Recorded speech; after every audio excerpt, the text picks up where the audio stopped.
this almost is what kills us, what makes us extremely tired on a jiu-jitsu match, you know, like. So when I saw that quote from him, I was like, man, this is what I'm trying to say for like years and years and years, because that's exactly how I think about jiu-jitsu.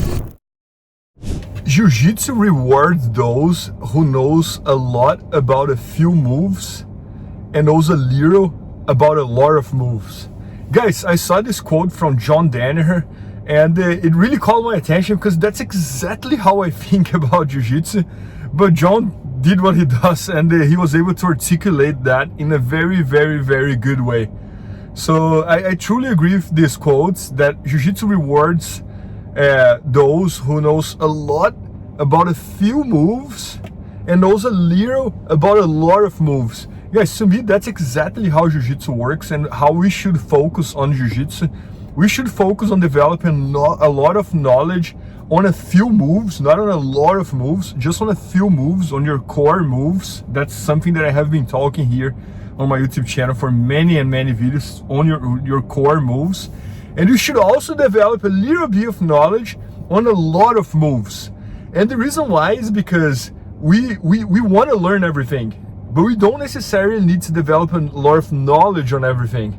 So I think like in jiu-jitsu, it's extremely important that you have a little bit of knowledge on every move. Just because if someone tries to do something against you, if someone tries to do this attack or that attack against you, you gotta know how to behave. But it's extremely important that you have a lot of knowledge on a few moves, you know, like those are your core moves. And to go even deeper on that, every time I think about a core move, I always try to divide that move in 3 segments. The entries, how do you get into that move? What are your entries? How to do the move dash what ifs, like how, for example, let's talk about the over-under pass. How to do the over-under pass, and also what if he push your head? What if he control your sleeve? What if he hip escape? What if he tried to sweep you like this? What if he tried to sweep you like that? So you gotta have the answer for all those what ifs.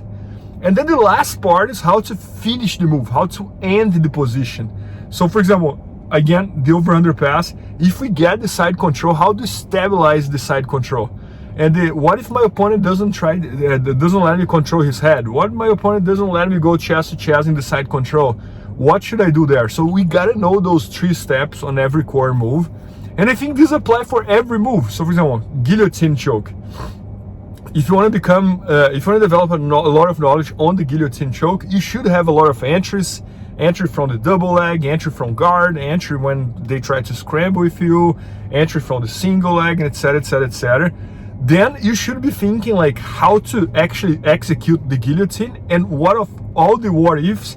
If they control your fingers, if they control your wrists, if they roll, if they move the head here, if they move the head that. Brainstorm all these what ifs.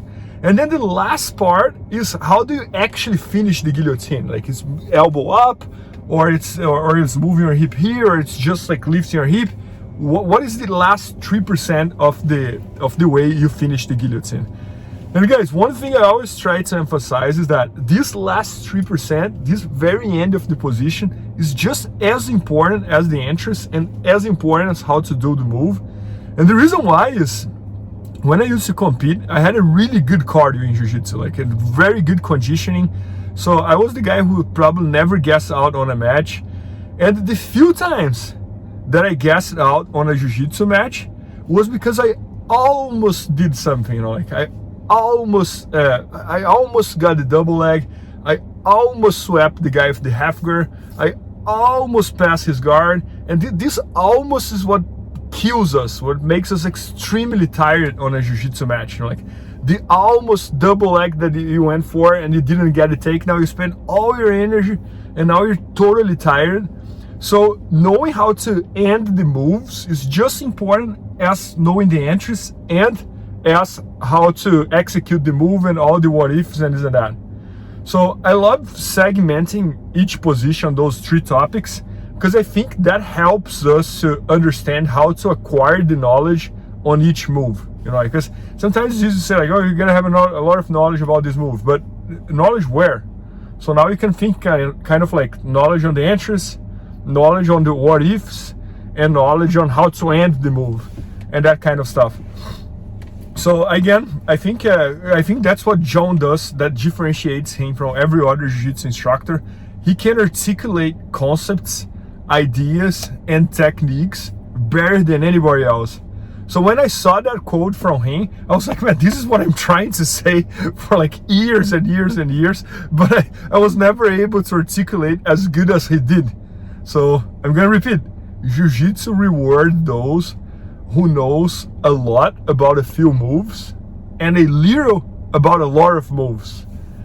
Totally agree. You know, like, and I always say this as well, that I think in jiu-jitsu, we should be open-minded to learn everything. We want to learn every jiu-jitsu possible move. And if anyone tries to teach you anything, try to learn it. That's kind of what I do on my YouTube channel with IBJJF Fanatics. Any instructor that tries to teach me something, I'm open-minded to learn. But it doesn't mean that I'm gonna focus on those moves. It doesn't mean that I'm gonna use those moves on sparring. It doesn't mean that I'm gonna use those moves on tournaments, and etc, etc, etc. So guys, try to understand jiu-jitsu on this way. I think that's gonna be very helpful for you. Like that, figure out what are your core moves. Try to develop as much knowledge as you can. Try to learn a little bit about everything, and then on each move, also try to understand that segmenting the move in 3 parts, entries, how to execute, and what ifs, and how to end the move is going to be very helpful. And I definitely think this is going to help a lot on your jiu-jitsu journey, especially if you're in the beginning of your jiu-jitsu journey, because now you can go through your journey with those thoughts. And anyways, just wanted to make this video for you guys and share this idea because I think it's going to be very helpful. And I think that's about it. Thank you. Please help me out to grow my YouTube channel. Just click subscribe. And to watch more videos, just click under see more videos. I hope you enjoyed. BJJFanatics.com. Use the promo code YouTubeFaria to get 10% off any instructional video. Improve your jiu-jitsu faster.